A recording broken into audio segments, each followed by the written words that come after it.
Bem-vindo ao podcast Estrangeiros e Peregrinos. A mensagem de hoje será apresentada por Dennis Allen. Um ano antes da Declaração de Independência ser assinado por dezenas de homens importantes para justificar a revolução das colônias norte-americanas contra a Inglaterra, Patrick Henry concluiu seus comentários em uma reunião em Virgínia com estas palavras: "Não sei que rumo outros poderão tomar, mas quanto a mim, dê-me a liberdade ou dê-me a morte." Patrick Henry e muitos outros consideravam a submissão à autoridade britânica uma forma de escravidão e procuravam se livrar dessa opressão. Muitos outros ao longo da história e ao redor do mundo têm feito declarações parecidas. Guerreiros têm sacrificado suas vidas na luta pela liberdade. Escravos têm se levantado contra seus donos. Países inteiros têm procurado se livrarem do domínio de outros. É comum, em comentários simplificados sobre tais movimentos, pensar que a liberdade é oposta à submissão. Mas qualquer estudo da história mostra que um sistema de governo é substituído por outro, que pode ser melhor ou pior. No caso da história norte-americana, 6 dos homens que assinaram a Declaração de Independência assinaram, 11 anos depois, a Constituição dos Estados Unidos. Entendiam que a verdadeira liberdade não significa o caos da anarquia, e sim submissão a um sistema de governo que procura o bem dos seus cidadãos. A história do Brasil não é muito diferente. 18 meses depois da Declaração da Independência do Brasil, foi publicada a primeira Constituição do país. O Brasil se livrou do domínio de Portugal, mas os brasileiros ainda viviam sujeitos às leis do novo governo. Quando pensamos sobre a liberdade espiritual, devemos compreender o mesmo conceito. A liberdade não significa o caos da anarquia, e sim a submissão a um governo que procura o bem dos seus súditos.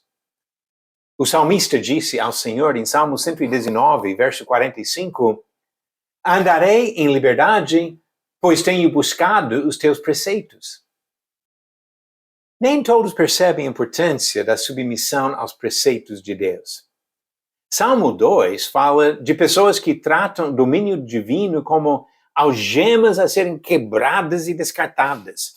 Pessoas que consideram opressivas as orientações das Escrituras se entregam ao mesmo engano nos dias de hoje. Pedro, no Novo Testamento, fez uma distinção entre liberdade, que se encontra em Cristo, e libertinagem, objetivo dos rebeldes. Estes, Pedro disse, enganam com desejos libertinos de natureza carnal. Prometem-lhes a liberdade quando eles mesmos são escravos da corrupção. Patrick Henry falou, "Dê-me a liberdade ou dê-me a morte." Talvez seria melhor falar, "Dê-me a liberdade e não a libertinagem." Você acertou a pergunta 540? Davi não matou qual das seguintes pessoas ou animais? Alternativas: A. Golias, B. Saul, C. Urso ou D. Leão. A resposta certa? Alternativa B. O rei Saul. Mesmo sendo escolhido por Deus como o próximo rei de Israel, Davi não levantou a mão contra o rei Saul. E a pergunta de hoje é sobre a vida de Jesus. Antes de Herodes mandar matar os bebês em Belém, José levou Maria e Jesus para qual país? Alternativas: A. Síria, B. Itália, C. Egito ou D. Grécia. A resposta no final da mensagem 542, amanhã. Não vamos enganar achando que a liberdade significa libertinagem para fazer a nossa própria vontade. A liberdade do pecado, da escravidão que leva à morte, se encontra em submissão a Jesus Cristo. Vamos ser submissos e vamos caminhar para a eternidade na presença do nosso Salvador, Jesus Cristo. Obrigado por nos acompanhar nessa jornada pelas Escrituras. Volte amanhã para ouvir mais uma mensagem do podcast Estrangeiros e Peregrinos. Seguimos pelo mundo a viajar.